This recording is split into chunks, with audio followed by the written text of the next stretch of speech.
Ati Busia mnasemaje? Ati mnasema tutam. Tujenge barabara. Tujenge inasewa. Tufanye affordable housing. Tujenge masoko. Special economic zone. County aggregation. Tuunganishe stima. Kenya isonge mbele. Busia ifike Singapore. Hebu nione watu wa Busia.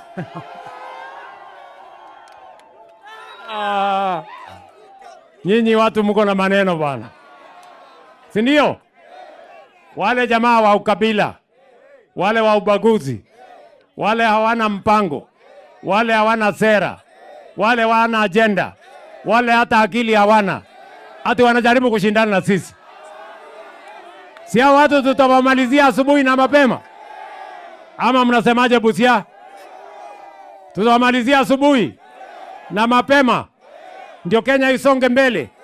Tutaruhusu watu wa ukabila watugawanye? Tutaruhusu watu wa ubaguzi watugawanye?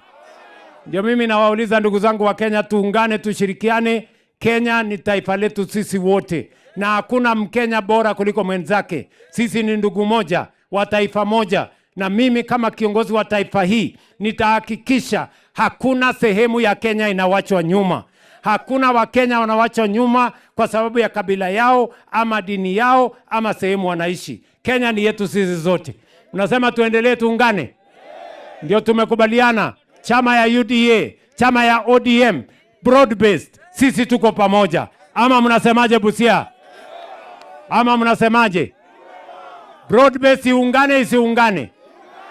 UDA na ODM waungane wasiungane? Tutengeneze serikali moja ya kuleta Wakenya pamoja. Hebu nione wala nasema tuungane jameni, tuungane.